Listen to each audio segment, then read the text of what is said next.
Ma belle-mère a offert un iPhone 16 Pro Max à chacun de ses petits-enfants, sauf à ma fille. Sa justification? Selon elle, Zoé ne fait pas vraiment partie de la famille. Ce jour-là, en souriant, je lui ai donné 24 heures pour quitter ma maison, où elle vivait pourtant gratuitement. Je m'appelle Amanda, j'ai 35 ans, et jamais je n'aurais imaginé qu'Eleanor, ma belle-mère, puisse briser à ce point le cœur de ma fille. Quand elle a emménagé chez nous à Portland il y a 2 ans, j'ai fait tout mon possible pour l'accueillir chaleureusement, malgré ses petites remarques blessantes. Mais tout a basculé lors de la fête commune pour l'anniversaire de Zoé et de ses cousins. Ce jour-là, une seule phrase a suffi à révéler les véritables sentiments d'Eleanor, et à plonger ma fille en larmes. C'est cette phrase qui m'a poussée à prendre une décision difficile, mais nécessaire, pour protéger ma famille. Je suis mariée à James depuis 15 ans. Nous nous sommes rencontrés à l'université, sommes rapidement tombés amoureux, et avons construit notre vie ensemble à Portland, Oregon. James, aujourd'hui âgé de 37 ans, est professeur de sciences au lycée. Il est passionné par son métier et consacre beaucoup de temps à aider les élèves en difficulté. C'est un homme patient et bienveillant, toujours celui qui apaise les tensions à la maison. Notre fille Zoé a 13 ans. Elle est pleine de créativité et passe des heures à dessiner et à écrire de petites histoires qui me remplissent de fierté. Ses professeurs louent son imagination et son talent artistique. Elle est sensible, prend facilement les critiques à cœur, mais possède aussi une force intérieure qui me rappelle moi-même à son âge. James, de son côté, a grandi comme enfant unique jusqu'au remariage de son père lorsqu'il avait 12 ans. C'est ainsi qu'est arrivé Thomas, son demi-frère. Même s'ils ont grandi dans des foyers différents, ils ont réussi à maintenir une relation correcte au fil des ans. Aujourd'hui, Thomas est marié à Euro et ils ont des jumeaux de 14 ans, Lucas et Ava. Les jumeaux sont scolarisés dans une école privée et participent à de nombreuses activités. Thomas et Euro adorent partager leur réussite sur les réseaux sociaux. Quant à Eleanor, elle est devenue veuve il y a 3 ans, lorsque le père de James est décédé d'une crise cardiaque. Après avoir vendu sa maison pour couvrir ses dettes médicales, elle a expliqué qu'elle n'avait plus de solution et qu'elle avait besoin d'un toit. James lui a immédiatement proposé de s'installer chez nous. Malgré mes doutes, j'ai accepté. Après tout, la famille reste la famille, n'est-ce pas? Nous avons réaménagé la chambre d'amis pour elle, avec une nouvelle peinture, de beaux rideaux et des meubles confortables. Nous avons même adapté nos routines, nos repas et nos week-ends pour qu'elle se sente intégrée. Notre maison est simple, mais remplie d'amour, une maison de banlieue à 2 étages avec 4 chambres, une grande cour arrière, et un garage transformé en bureau. Je travaille comme graphiste à temps partiel, ce qui me permet d'être présente lorsque Zoé rentre de l'école. Au début, tout semblait aller pour le mieux. Mais quelques mois après son arrivée, les premiers signes de favoritisme sont apparus. Chaque dimanche, lorsque Thomas venait dîner avec les jumeaux, Eleanor avait toujours des petites attentions spéciales pour Lucas et Ava. Mais jamais pour Zoé. Elle se souvenait parfaitement de tous les événements scolaires des jumeaux, mais qu'oubliait systématiquement ceux de ma fille, comme son exposition d'art ou son concours d'écriture. Zoé, pourtant, faisait de gros efforts pour se rapprocher d'elle. Elle lui montrait ses dessins, espérant recevoir un mot d'encouragement. « Regarde ce que j'ai fait en cours d'art aujourd'hui, mamie », disait-elle, les yeux brillants. Mais Eleanor jetait à peine un coup d'œil, murmurait un vague « c'est gentil ma chère », puis retournait à son téléphone. En revanche, lorsque Lucas parlait de son projet scientifique ou qu'Ava évoquait son récital de danse, son visage s'illuminait. Elle leur posait 1000 questions et leur donnait toute son attention. À plusieurs reprises, j'ai tenté d'en parler à James. « As-tu remarqué que ta mère ne traite pas les enfants de la même façon ?» lui ai-je demandé un soir, après qu'Eleanor se soit retirée dans sa chambre. James soupirait, se passait la main dans les cheveux et répondait toujours la même chose. « Maman a encore du mal à s'adapter. Avec le temps, ça ira mieux. » James me répétait souvent que je voyais trop de choses là où il n'y en avait pas.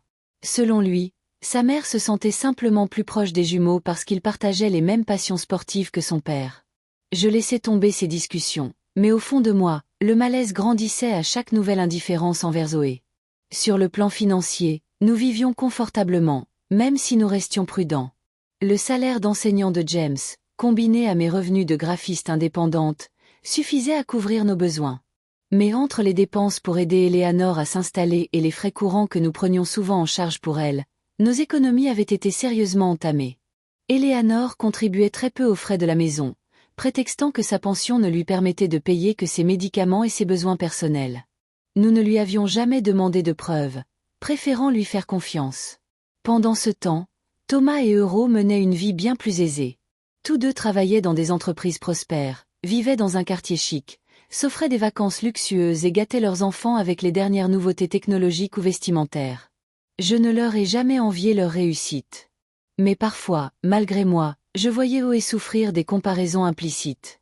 Comme lorsqu'Eleanor annonçait avec fierté « Lucas et Ava partent en Europe cet été, n'est-ce pas merveilleux que Thomas puisse leur offrir une telle expérience culturelle ?»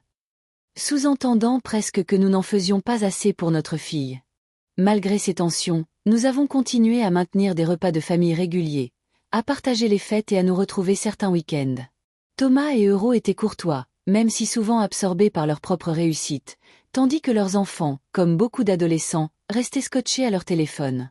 Zoé, elle, se retrouvait souvent en retrait.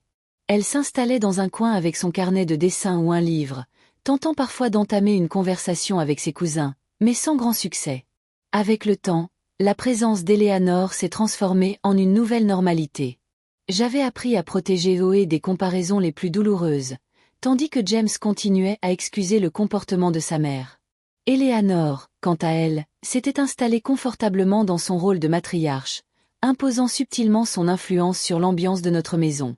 L'équilibre que nous maintenions était fragile, mais je pensais que nous pouvions continuer ainsi, par amour pour James et par respect pour les liens familiaux. Ce que je ne savais pas, c'est qu'un simple anniversaire allait tout faire basculer. Cette année-là, Zoé et les jumeaux avaient leurs anniversaires le même mois, Zoé le 10, Lucas et Ava le 25.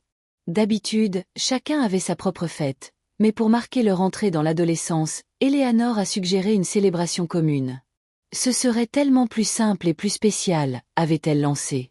James a adoré l'idée, et même moi j'y voyais des avantages. Un seul lieu, un seul gâteau, une seule décoration, et toute la famille réunie sans jongler avec plusieurs dates. J'ai pris en charge l'organisation. J'ai réservé le centre communautaire, commandé un gâteau à 3 étages avec une saveur adaptée à chaque enfant, chocolat pour Zoé, vanille pour Lucas et velours rouge pour Ava, et envoyé les invitations. Thomas et Euro se sont proposés pour gérer les boissons et les photos, tandis que James s'occuperait des jeux et de la musique.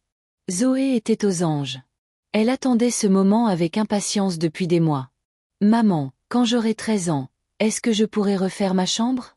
Je ne veux plus qu'elle ait l'air d'une chambre d'enfant », m'avait-elle demandé un matin. J'avais accepté avec joie, et nous avions passé des soirées à choisir ensemble des couleurs de peinture et à chercher des meubles adaptés. Elle avait aussi besoin d'un nouveau téléphone. Le sien était vieux, fissuré, et la batterie ne tenait même pas une journée. Ce n'était pas un caprice, mais une vraie nécessité pour l'école et pour rester en contact avec ses amis. 2 semaines avant la fête, je suis sortie faire du shopping avec Eleanor pour acheter des décorations. En pleine course, elle m'a dit qu'elle devait s'absenter 1 heure pour une petite commission. Je n'y ai pas prêté attention, jusqu'à ce que je la surprenne plus tard au téléphone avec Thomas. Oui, je les ai pris tous les deux. Le dernier modèle, comme prévu. Ils vont être tellement contents, disait-elle à voix basse. Quand elle m'a vue, elle a vite raccroché, prétextant qu'elle réglait simplement quelques détails avec Thomas pour la fête. Ce soir-là, lors du dîner, Zoé a partagé sa liste de souhaits. Elle espérait recevoir du matériel d'art, ces crayons de couleur professionnels que nous avions repérés en magasin, et peut-être quelques livres. Zoé a hésité un instant avant d'ajouter timidement « Je sais que c'est cher, mais mon téléphone est en train de rendre l'âme. Même un modèle basique serait super. » Elle a alors jeté un regard plein d'espoir autour de la table, particulièrement vers sa grand-mère. Eleanor, sans lever les yeux de son assiette, a simplement lâché « Des fournitures d'art, comme c'est gentil », sur un ton froid. Quelques minutes plus tard pourtant, quand James a évoqué l'anniversaire prochain des jumeaux, le contraste était frappant. Eleanor s'est soudain animée. « Alors, qu'est-ce que Lucas et Ava espèrent cette année ? Toujours des jeux vidéo, ou quelque chose de plus adulte maintenant qu'ils ont 13 ans ?» Son enthousiasme était évident.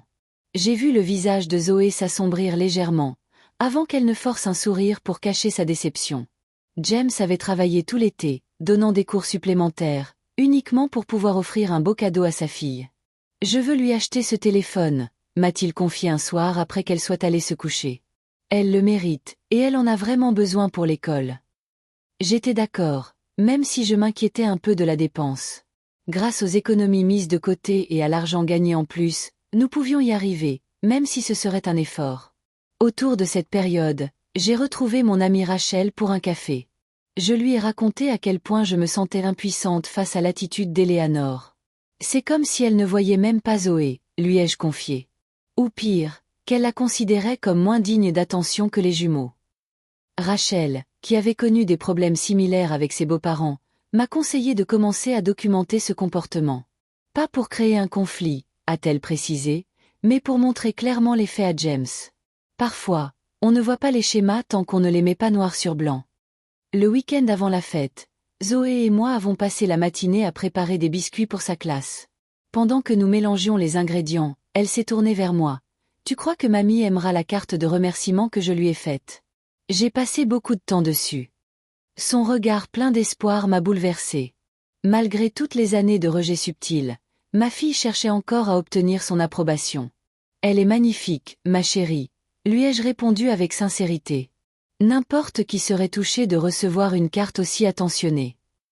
Pendant ce temps, Eleanor devenait de plus en plus secrète. Elle recevait des colis qu'elle rangeait aussitôt dans sa chambre et prétendait qu'il s'agissait d'articles personnels ou de choses que Thomas lui demandait de garder. Elle passait aussi de longs appels privés, toujours interrompus brusquement si quelqu'un approchait. Son comportement me paraissait étrange, mais absorbé par les préparatifs de la fête, je n'ai pas insisté. La veille de l'événement, au dîner, Eleanor monopolisait la conversation. Elle parlait de Lucas, qui venait d'intégrer l'équipe de football de son lycée, et d'Ava, que son professeur de danse encourageait à participer à un prestigieux programme à New York. Zoé a timidement mentionné son exposition d'art à l'école, mais personne n'a relevé. Elle a baissé les yeux sur son assiette, repoussant sa nourriture, et m'a adressé un sourire forcé quand nos regards se sont croisés. J'ai tenté de recentrer la conversation pour qu'elle puisse partager sa fierté, mais Eleanor coupait systématiquement mes interventions. La soirée s'est terminée ainsi, me laissant une boule au ventre. Le lendemain, c'était le grand jour. James et moi avons passé l'après-midi à décorer le centre communautaire. Zoé nous a rejoints directement après l'école pour m'aider à installer l'exposition photo que j'avais préparée, retraçant l'enfance des trois cousins. Eleanor est arrivée en retard, les bras chargés de sacs qu'elle a immédiatement déposés dans une pièce à part. Juste quelques surprises de dernière minute, a-t-elle dit vaguement quand je lui ai demandé de quoi il s'agissait. Thomas et Euro sont passés brièvement pour vérifier l'installation, suivis de près par leurs enfants. Leurs regards restaient rivés à leur téléphone, sauf quand Eleanor les appelait pour leur donner des câlins et s'extasier sur leur croissance. Sur le chemin du retour, épuisé mais satisfait, Zoé regardait par la fenêtre, le visage illuminé d'un sourire rêveur. « Demain sera le plus beau jour de ma vie », a-t-elle murmuré, pleine d'innocence. J'ai pris sa main dans la mienne. Si seulement j'avais su ce qu'Eleanor préparait en secret, peut-être aurais-je pu protéger ma fille de ce qui allait suivre. Mais à ce moment-là, j'étais comme elle, impatiente de célébrer cette étape importante avec ceux qui comptaient. Le samedi matin, le ciel était clair et lumineux. Un jour parfait pour la fête. Zoé s'était levée tôt, trop excitée pour dormir. Elle avait choisi sa tenue la veille. Une robe turquoise qui faisait ressortir le bleu de ses yeux, des baskets argentées, et le collier en forme de cœur que James et moi lui avions offert pour son anniversaire. Elle avait même pris le temps d'essayer une nouvelle coiffure tressée apprise sur une vidéo. « Comment je suis, maman ?» m'a-t-elle demandé en tournant sur elle-même. « Absolument magnifique », lui ai-je répondu avec émotion. « Tu es une vraie adolescente, maintenant. » Nous sommes arrivés au centre communautaire 1 heure avant l'arrivée des invités, prête à célébrer ce moment si spécial. James se mit aussitôt à installer le système de sonorisation pendant que Zoé et moi terminions les décorations. La pièce s'était transformée en un véritable espace festif, illuminé de ballons bleus, violets et argentés, de guirlandes scintillantes et de 3 grands panneaux recouverts de photos retraçant les anniversaires passés de chaque enfant. Sur une longue table, attendaient déjà les cadeaux soigneusement emballés de notre famille, prêts pour l'ouverture officielle. Peu après, Thomas et Er arrivèrent avec les jumeaux, pile à l'heure. Lucas et Ava, vêtus de tenues coordonnées, affichaient un style qui dépassait sans doute le budget de toute notre fête. Eleanor les accueillit aussitôt, arrangeant le col de Lucas et complimentant les chaussures de créateur d'Ava. Zoé s'approcha timidement, espérant recevoir la même attention. Mais Eleanor se contenta d'un bref signe de tête avant de se tourner de nouveau vers les jumeaux. J'aperçus une ombre de déception traverser le visage de Zoé, avant qu'elle ne se reprenne pour aller saluer ses cousins. Bientôt, la salle communautaire se remplit de rires et de conversations d'adolescents.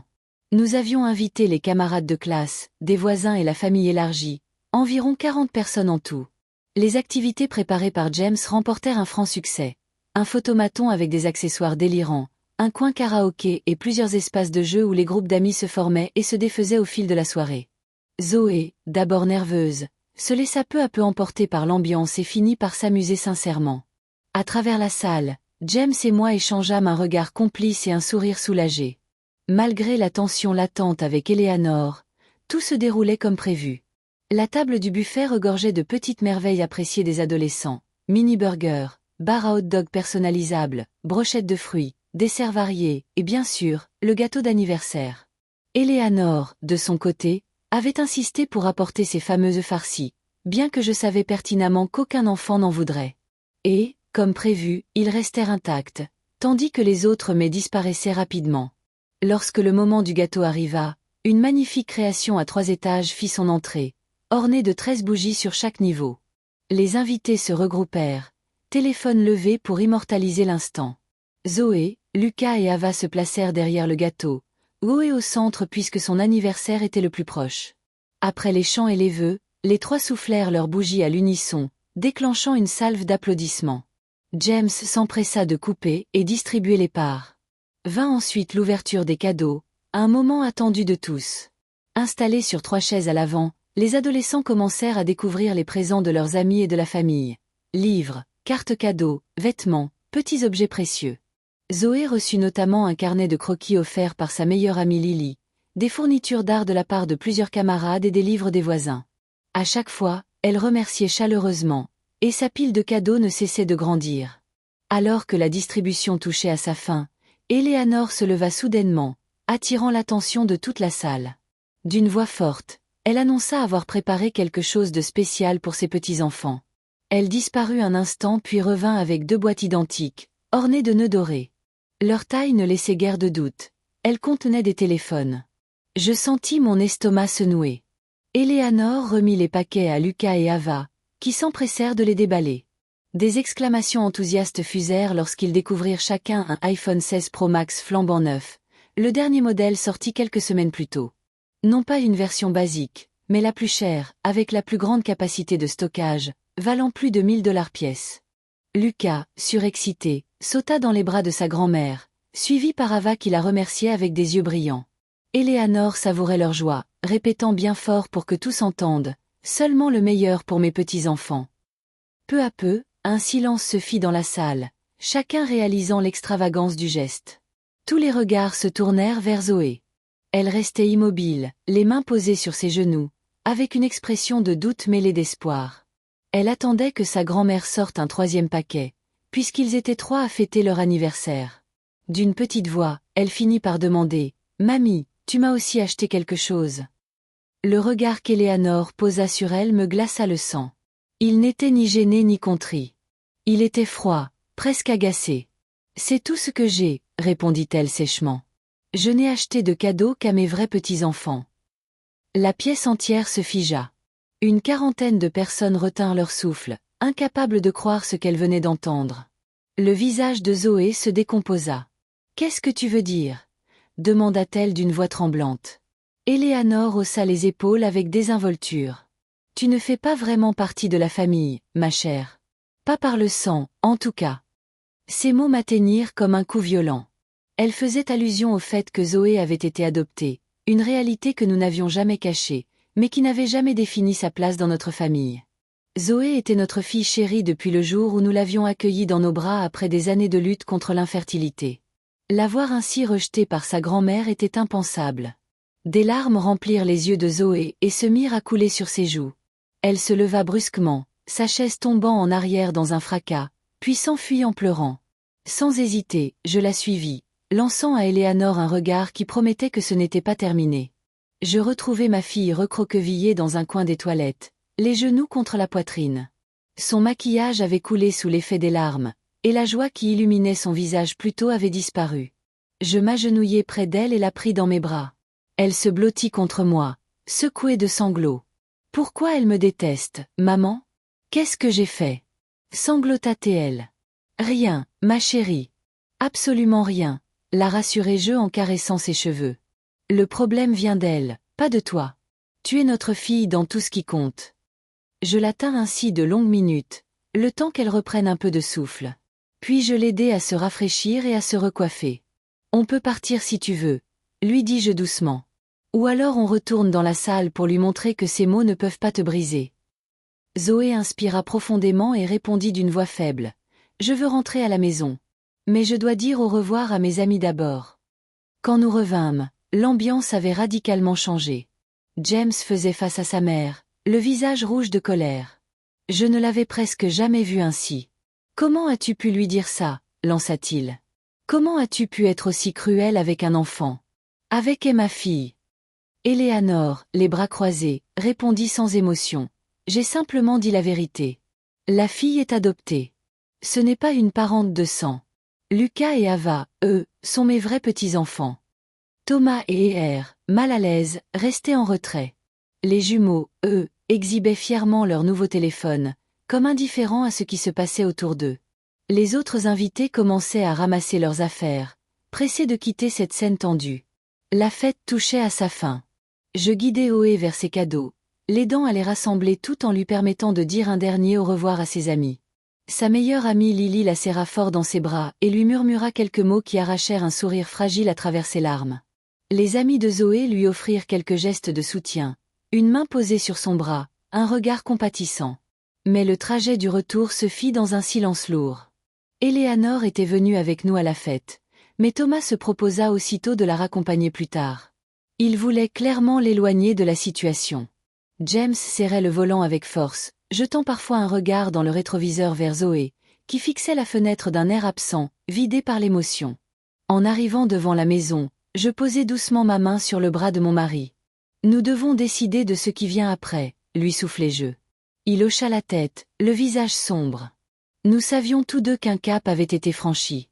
Rien ne serait plus jamais comme avant. À peine rentré, Oé se réfugia dans sa chambre et verrouilla la porte. Malgré mes tentatives et mes appels rassurants, elle ne répondit que par un message. Elle voulait rester seule. Je respectais son besoin d'espace, même si je restais à l'affût du moindre signe de détresse. Dans notre chambre, James et moi eûmes une discussion houleuse. Je n'arrive pas à croire qu'elle ait pu dire ça, m'exclamai-je, arpentant la pièce tandis qu'il restait assis, la tête dans les mains. En fait, si. Je peux le croire, répondit-il d'une voix lasse. Peut-être qu'elle ne le pensait pas vraiment comme ça. Je m'arrêtai net. Tu plaisantes? Elle a dit qu'elle n'avait de cadeau que pour ses vrais petits-enfants. Comment ne l'aurait-elle pas pensé? James soupira lourdement. Je sais, c'est impardonnable. Mais c'est ma mère. Je ne l'ai jamais vue agir de cette façon. Je le fixai, incrédule.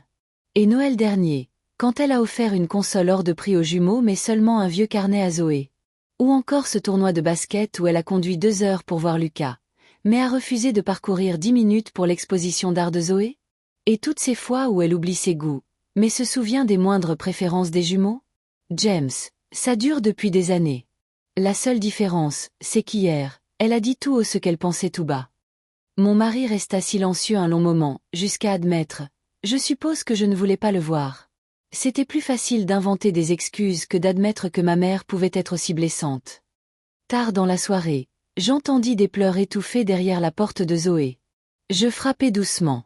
Après quelques secondes, elle déverrouilla et je la trouvai recroquevillée sur son lit, serrant contre elle le vieux lapin en peluche qu'elle avait juré avoir délaissé depuis longtemps. Je m'assis près d'elle et caressai ses cheveux en silence. « Pourquoi mamie ne m'aime pas ?» demanda-t-elle d'une voix brisée. « Est-ce parce que je ne suis pas vraiment à vous ?» Je lui relevai doucement le menton pour qu'elle me regarde. « Écoute-moi bien. Tu es à nous, entièrement, dans tout ce qui compte. Le sang ne fait pas une famille. L'amour, oui. Mamie a tort, complètement tort. Son incapacité à le voir en dit long sur elle, et rien sur toi. » Zoé hocha la tête, même si je voyais bien que mes paroles ne suffiraient pas à effacer la blessure. Nous restâmes à parler jusqu'à ce qu'elle finisse par s'endormir, épuisée. Je l'abordai, déposai un baiser sur son front et sortis discrètement. Le lendemain matin, Éléanore descendit prendre son café comme si rien ne s'était produit. Elle se plaignit de la force de la boisson et demanda nos projets de la journée, comme si la fête avait été un triomphe. James et moi nous échangeâmes un regard lourd de sens. La confrontation était inévitable. Maman, commença James en posant sa tasse, il faut qu'on parle de ce que tu as dit à Zoé hier. Eleanor balaya la remarque d'un geste de la main. Oh, elle est encore contrariée?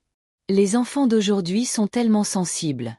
À notre époque, on apprenait à se forger un caractère. La voix de James se fit grave, chargée de colère contenue.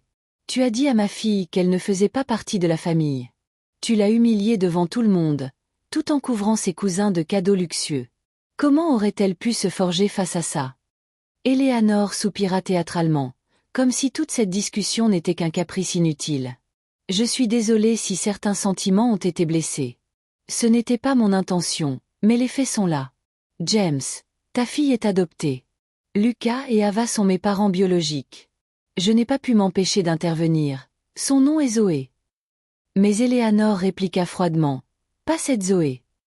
Elle précisa ensuite que leur Zoé était sa fille depuis qu'elle avait 3 jours. Ses lèvres pincées ne laissèrent rien paraître de plus. La conversation tourna court quand Zoé descendit, les yeux gonflés par les larmes. Elle s'assit silencieusement pour manger un petit bol de céréales, tandis qu'Eleanor se plongeait dans son journal sans lui accorder la moindre attention. Plus tard, en faisant la lessive, je découvris un reçu dans la poche de son pantalon. C'était celui d'un magasin d'électronique, 2 iPhone 16 Pro Max, plus de 2500 $. La date remontait à 2 semaines, preuve que ce n'était pas un caprice de dernière minute mais une décision mûrement préparée. Mon cœur se serra. Eleanor avait prémédité l'exclusion de Zoé pour l'humilier le jour de son anniversaire. Ce qui me troubla encore davantage, c'était de comprendre qu'elle disposait de ressources financières confortables, alors qu'elle avait toujours prétendu être en difficulté pour justifier son installation chez nous. Dépenser une telle somme tout en se présentant comme une femme sans moyens était un mensonge de plus. Combien d'autres nous avait-elle cachés? Les jours suivants, Zoé s'éteignit. Elle évitait le salon, mangeait dans sa chambre en prétextant des devoirs, et ne partageait plus ses dessins ni ses histoires. L'enfant pleine de vie qui illuminait notre maison se refermait peu à peu. Puis, un appel de son école vint confirmer mes craintes. Sa conseillère m'informa que Zoé était devenue étrangement silencieuse en classe, qu'elle ne rendait plus ses devoirs, ce qui ne lui ressemblait pas du tout. Je compris alors que les dégâts causés par Eleanor dépassaient le cadre familial. Cela affectait son travail scolaire, sa confiance en elle et ses relations avec les autres. La colère monta en moi. Ce soir-là, je confrontai Eleanor avec le reçu. Tu as dépensé plus de 2000 $ pour offrir des téléphones aux jumeaux, mais tu n'as rien fait pour Zoé. Et tout ce temps, tu prétendais manquer d'argent pour tes médicaments. Son visage se durcit. Mon argent m'appartient. Je le dépense pour mes vrais petits-enfants. Ces mots me frappèrent de plein fouet. Comment pouvait-elle être aussi cruelle? Quand James intervint, il admit à contre-cœur. Je crois que maman nous manipule. Elle joue la victime avec ses soi-disant problèmes financiers, mais garde son argent pour gâter les jumeaux. La tension dans notre maison devint insupportable. Eleanor commença à critiquer ouvertement mon éducation, ma cuisine, même mon apparence. Elle insinuait que si Zoé avait du mal à s'intégrer, c'était de ma faute, car je l'encourageais trop dans son sens artistique. Le point de rupture arriva 1 semaine après la fête. Pendant le dîner, Zoé demanda poliment à quitter la table. Eleanor éclata de rire. « Tu t'enfuis encore? Tu es bien trop sensible, exactement comme ta mère. Pas étonnant que tu aies du mal à être acceptée. » Les larmes aux yeux, Zoé quitta la pièce en courant. James se leva brusquement, furieux. « Ça suffit, maman. Tu es allée trop loin. » Mais Eleanor, faussement surprise, rétorqua qu'elle ne faisait qu'une simple observation. À cet instant, une clarté glaçante m'envahit. Cette femme était toxique. Elle détruisait ma fille, minait notre foyer et brisait notre équilibre. Cette nuit-là, incapable de trouver le sommeil, je descendis dans la cuisine et passai des heures à chercher des informations sur les relations toxiques, les limites familiales et les conséquences de la maltraitance émotionnelle. Tout ce que je lisais confirmait ce que mon cœur savait déjà. Si nous laissions Eleanor continuer ainsi, Zoé emporterait les cicatrices pour longtemps. Quand James me retrouva au petit matin, toujours assise devant mon ordinateur, il comprit à quel point la situation était grave. Je le regardai droit dans les yeux. « James, nous devons parler de ta mère. Cette situation ne peut plus durer. L'impact sur Zoé est trop lourd. » James me rejoignit à la table, Une tasse de café à la main. Je sais, dit-il. J'y ai pensé aussi. Ce qu'elle a dit à la fête, puis encore hier soir, c'est inexcusable. C'est plus que ça, ai-je répondu. Ce n'est pas un simple dérapage, c'est un schéma de comportement qui s'intensifie depuis des années. Si nous ne faisons rien, Zoé va finir par croire qu'elle est moins digne d'amour et d'appartenance simplement parce qu'elle est adoptée. Les yeux fermés, James laissa transparaître sa douleur. Que proposes-tu? Ta mère doit quitter notre maison, répondis-je sans détour. Je sais que c'est difficile, mais notre responsabilité première, c'est Zoé. À ma grande surprise, il ne protesta pas. Tu as raison, admit-il. J'ai longtemps été partagé entre ma loyauté envers elle et la protection de notre fille. Mais en voyant à quel point ça détruit Zoé, je comprends qu'il n'y a pas d'autre choix. Nous avons alors établi un plan. James ferait comme si de rien n'était pour ne pas éveiller de soupçons, tandis que je prendrais congé de mon travail en invoquant une urgence familiale. Après le départ de Zoé pour l'école, je confronterai Eleanor. Avant cela, j'appelai ma mère pour chercher réconfort et conseil. Comme toujours, sa voix fut une source de sagesse. Tu fais ce qu'il faut, Amanda, me dit-elle. Aucun enfant ne devrait se sentir indésirable dans sa propre maison. Reste calme mais ferme. Ce n'est pas une vengeance, mais une protection pour Zoé. Ces paroles m'apportèrent un peu de force. J'attendis qu'Eleanor parte faire ses courses pour respirer et préparer mentalement notre confrontation. Je ne pouvais m'empêcher de repenser à ma propre enfance, marquée par une grand-mère critique qui m'avait constamment fait douter de ma valeur. J'avais juré de ne jamais laisser mon enfant subir cela. Et pourtant, l'histoire se répétait. À son retour, je l'aidai à décharger ses sacs. Nous échangeâmes quelques banalités sur la météo, puis je l'invitai à s'asseoir autour d'un café. Elle me suivit, l'air vaguement curieux. J'avais préparé sa tasse exactement comme elle l'aimait, avec un sucre et un peu de crème. Mes mains tremblaient sous la table, mais ma voix resta calme. Eleanor, il faut parler de ce qui s'est passé à l'anniversaire et des mots que tu as eus envers Zoé. Elle leva les yeux au ciel. On en est encore là? Je pensais que c'était réglé. Non, ce n'est pas réglé, rétorquai-je. Tes paroles ont profondément blessé Zoé. Lui dire qu'elle n'appartenait pas à la famille parce qu'elle est adoptée, c'était cruel et injuste. J'ai simplement dit la vérité, répondit-elle sèchement. La fille n'est pas de mon sang. La famille, ce n'est pas seulement l'ADN, c'est l'amour et l'engagement. Et même si tu pensais cela, l'annoncer publiquement, tout en gâtant ses cousins sous ses yeux, c'était une humiliation volontaire. Son visage se durcit. Les enfants d'aujourd'hui sont trop gâtés. À mon époque, on acceptait la réalité sans toute cette sensiblerie. Il ne s'agit pas de caprice, répondis-je en gardant mon calme. Il s'agit de respect et de bienveillance, deux choses que tu refuses de montrer à Zoé. Elle renifla avec mépris. Compte tenu de ses origines inconnues, certaines tendances ne sont pas surprenantes. Je pris une profonde inspiration pour ne pas exploser. Que veux-tu dire exactement? Elle se pencha vers moi, presque satisfaite de provoquer une réaction. Pour être franche, Amanda, je n'ai jamais pensé que James aurait dû t'épouser. Tu viens d'un milieu trop différent du nôtre. Et adopter un enfant d'origine inconnue au lieu d'essayer encore d'avoir un enfant biologique, ce n'est pas ce que j'aurais conseillé. Le masque venait de tomber. Ces préjugés, brutaux et assumés, me laissèrent sans voix. Eleanor poursuivit, le ton assuré. Les autres enfants ont une lignée claire. Du bon sang des deux côtés. Thomas s'est marié convenablement, et leurs enfants en sont le reflet. C'était comme si un voile se levait soudain, révélant toute l'ampleur de la vision élitiste et profondément préjudiciable d'Eleanor. Ses piques répétées, ses oublis soi-disant involontaires, ses compliments exagérés pour les jumeaux et ses critiques constantes envers Zoé prenaient enfin tout leur sens. Ce n'était pas seulement une question d'adoption. C'était sa façon de voir la société, les liens du sang et la hiérarchie sociale. Ma fille est une personne douce, créative et intelligente, ai-je dit d'une voix ferme, glacée par une colère contenue. Le fait que tu refuses de voir sa valeur à cause de tes vieilles idées sur la lignée familiale dit tout sur ton caractère, pas sur le sien. La bouche d'Eleanor se crispa en une ligne dure. Je vois que James ne t'a pas appris le respect des aînés. Mais vu tes origines, ce n'est pas surprenant. Mes origines, répétai-je. Tu parles de mon père pompier et de ma mère infirmière? Des gens qui m'ont appris que ce qui compte, c'est le caractère et non le statut social? Qui m'ont élevé à juger les autres sur leurs actes, pas sur leur pédigré. Précisément, répliqua-t-elle avec un reniflement méprisant. Respectable, sans doute, mais pas le genre de famille avec laquelle James aurait dû s'associer. Et maintenant tu élèves Zoé avec ces mêmes valeurs ordinaires. Je pris une inspiration profonde, comprenant qu'elle essayait de me pousser à bout pour mieux balayer mes propos. Mais je refusai de céder. Éléanore, lui dis-je enfin, veux-tu présenter tes excuses à Zoé pour ce que tu lui as dit et t'engager à la traiter avec le même respect et la même affection que tu accordes à Lucas et Ava? La réponse fut immédiate.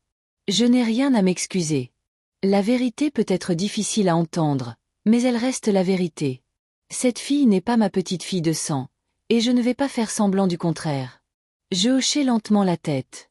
J'avais espéré un miracle, mais j'avais enfin ma confirmation.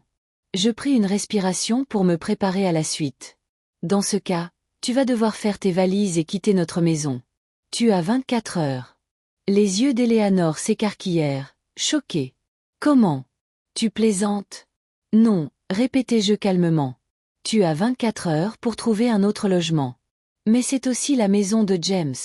Protesta-t-elle. James et moi en avons parlé. Il est d'accord. Ta présence est nocive pour Zoé et tu dois partir.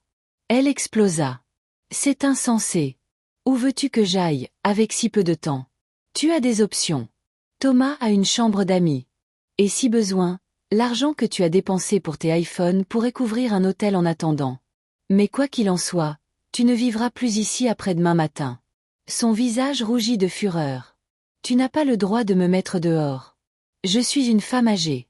Tu as 67 ans, en parfaite santé.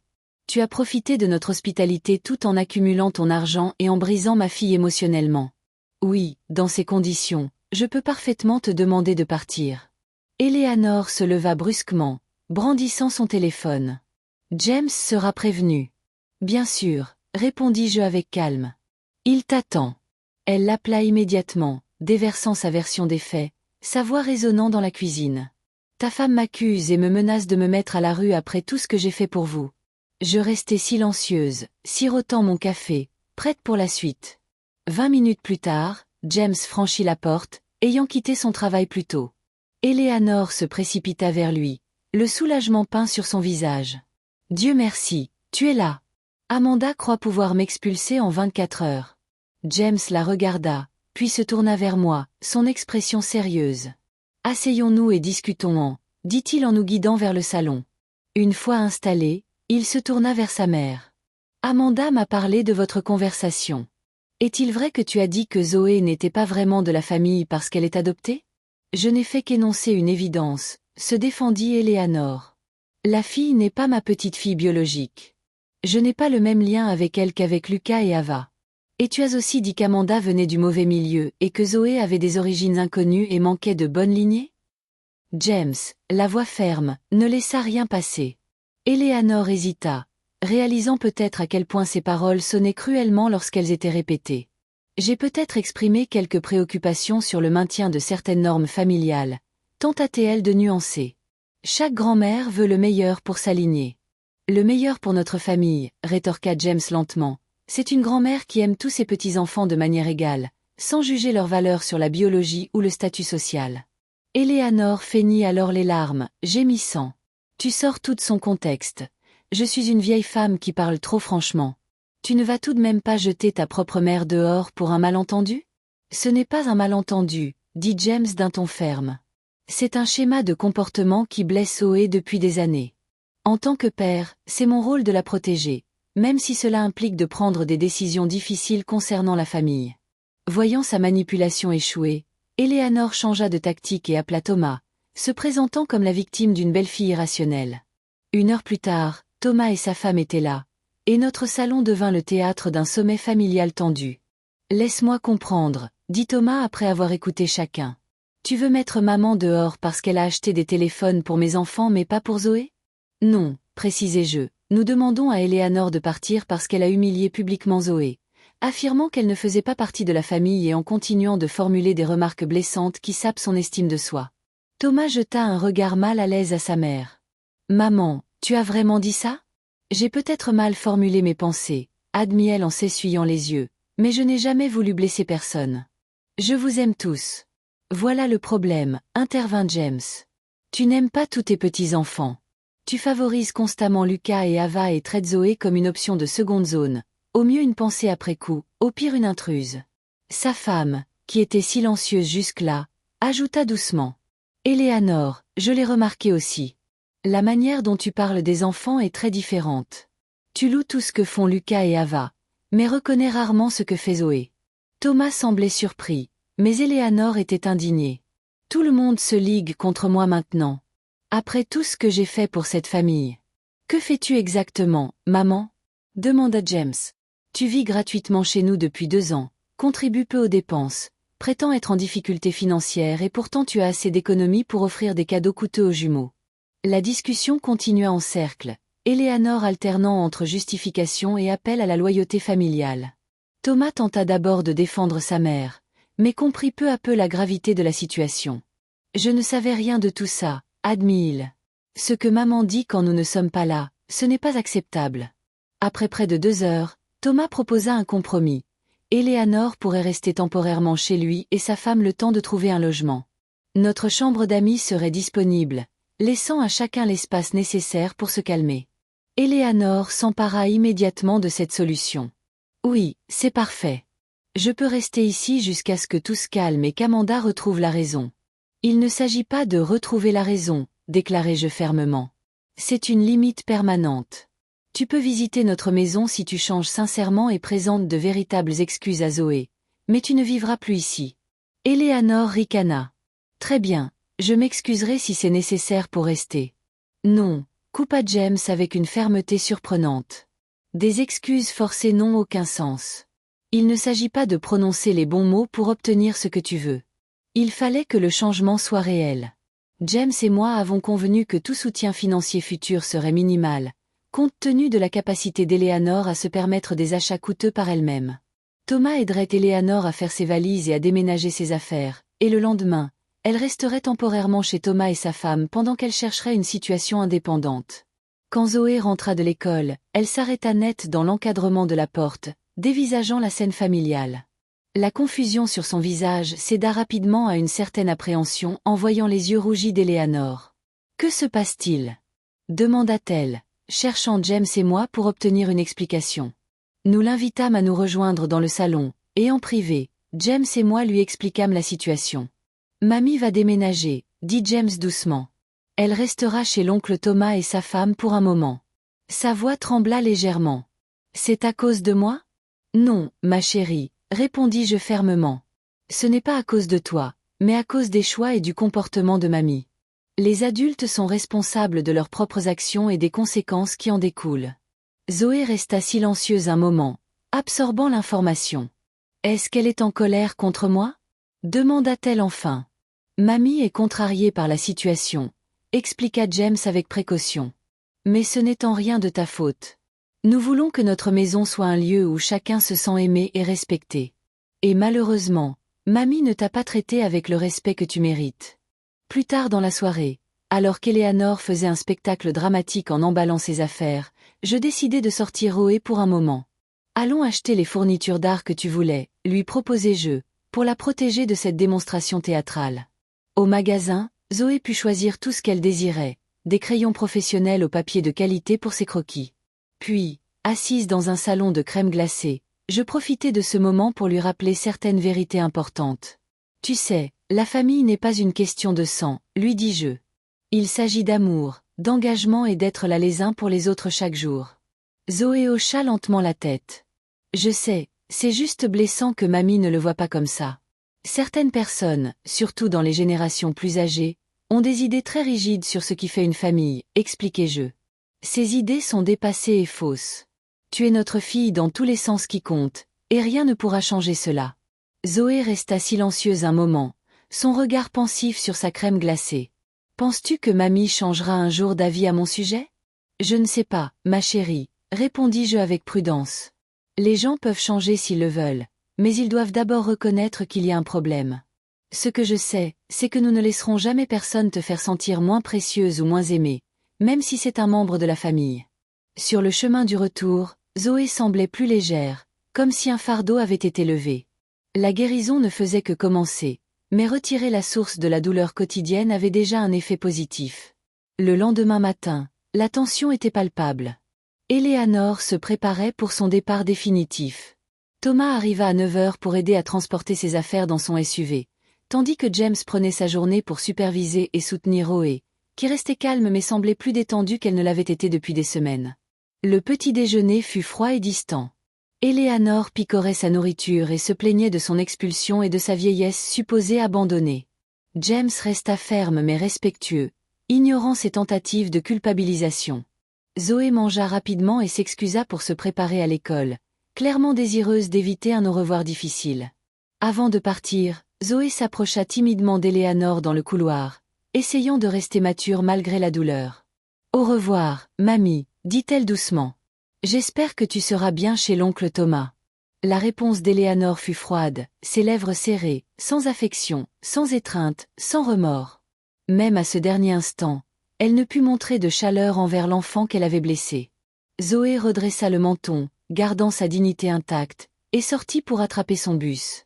James a eu une dernière conversation avec sa mère dans la chambre où elle avait vécu pendant 2 ans. Je n'ai pas entendu ce qu'ils se sont dit, mais en sortant, ses yeux étaient rouges, son regard ferme. Elle ne comprend toujours pas vraiment, m'a-t-il confié doucement. Elle se voit comme la victime, mais je lui ai clairement expliqué que notre priorité doit être Zoé et que toute relation future dépend de sa capacité à la respecter. À 11 heures, Thomas ferma le coffre de son SUV après avoir chargé les dernières affaires d'Eleanor. Des poignées de main maladroites, des adieux rigides et des promesses de rester en contact qui semblaient difficiles à tenir. Puis Eleanor prit place sur le siège passager, le visage figé dans une expression de souffrance simulée, tandis que Thomas disparaissait au coin de la rue. James poussa un long soupir à mes côtés. Je n'imaginais pas que ça en arriverait là, admit-il, devant choisir entre sa mère et sa fille. Tu n'as pas choisi entre elles, répondis-je en lui serrant la main. Sa mère a forcé ce choix par ses propres actions. Tu as simplement protégé Zoé, ce qu'un bon père devrait faire. En entrant dans la maison, l'atmosphère avait immédiatement changé. Le poids invisible de tension s'était dissipé. Nous réalisions combien d'énergie nous avions dépensé à naviguer autour des humeurs et des préjugés d'Eleanor, à rester prudents dans notre propre maison pour éviter ses critiques. Ce soir-là, nous avons partagé notre premier dîner à 3 en 2 ans. Personne ne mentionna la chaise vide, mais la conversation coula librement. Les rires revinrent à table, et Zoé partagea spontanément des histoires sur sa journée. Après le dîner, James s'assit avec Zoé sur le canapé, un bras protecteur autour de ses épaules. « Je te dois des excuses, dit-il. J'aurais dû comprendre plus tôt ce qui se passait et te protéger davantage. » Zoé s'appuya contre lui. « Ça va papa ? C'est compliqué, mamie est ta mère. » « Être compliqué n'excuse pas de blesser quelqu'un qu'on aime, répondit James. Tu dois savoir que tu es la personne la plus importante au monde pour nous. Nous t'avons choisi. Nous te voulions, et rien, absolument rien, ne te rend moins notre fille. Ce week-end-là, nous avons pris le temps de passer un moment spécial en famille. Une journée à la côte, à construire des châteaux de sable, ramasser des coquillages et déguster des fruits de mer dans un petit restaurant surplombant l'océan.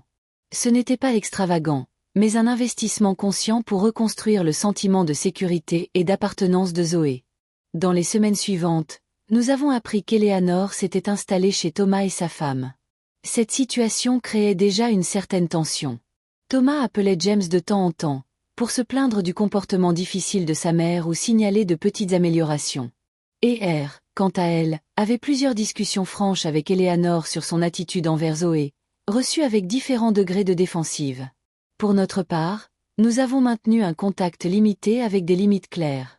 James parlait à sa mère au téléphone 1 fois par semaine, gardant les échanges brefs et évitant les sujets conflictuels. Zoé n'était pas impliquée, bien que la porte restait ouverte si elle voulait un jour écouter. Je parlais à Eleanor uniquement lorsque c'était nécessaire, maintenant une relation civile à distance.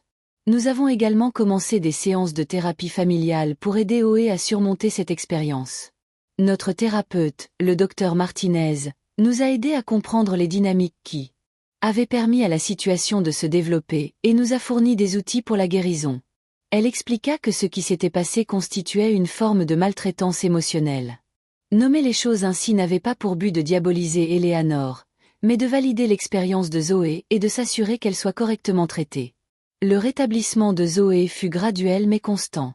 Son conseiller scolaire nota une amélioration dans son engagement en classe et ses interactions avec nous. Elle recommença à partager ses œuvres et sa créativité s'exprimait désormais librement, sans avoir à se préparer à la critique ou au rejet constant. Au fil du temps, de petits signes montrèrent que Zoé retrouvait confiance en elle. Elle parlait davantage pendant les repas, invitait des amis et proposait des activités familiales. Environ un mois après le départ d'Éléanore, nous avons repeint sa chambre, passant d'un jaune pâle d'enfance à un bleu sarcelle vif, reflétant son esthétique d'adolescente. Ce changement symbolisait un nouveau départ, une réappropriation de son espace, à la fois physique et émotionnel. 6 mois plus tard, son professeur d'art sélectionna l'une de ses œuvres pour l'exposition étudiante du district. L'aquarelle représentait une jeune fille debout à un carrefour, des chemins s'étendant vers différents horizons. La technique et la profondeur émotionnelle étaient remarquables pour une fille de seulement 13 ans. Sa déclaration d'artiste disait « Parfois, nous devons choisir quel chemin prendre dans la vie. Les choix les plus difficiles mènent souvent aux plus belles destinations. » Éléanore n'assista pas à l'exposition, mais Thomas, Eher et les jumeaux étaient présents, soutenant Zoé comme ils ne l'avaient jamais fait auparavant. Peut-être que voir la situation sous un nouvel angle avait également changé leur perception de la grand-mère. Les jumeaux, étonnamment curieux et engagés, posaient des questions sur ses techniques et son inspiration, un petit pas vers une relation différente entre cousins, indépendante de l'influence d'Éléanore.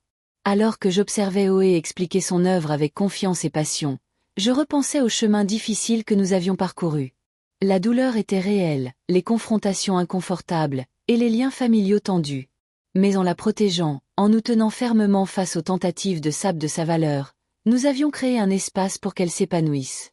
Je connais ma valeur maintenant, me dit Zoé un soir en feuilletant son carnet de croquis.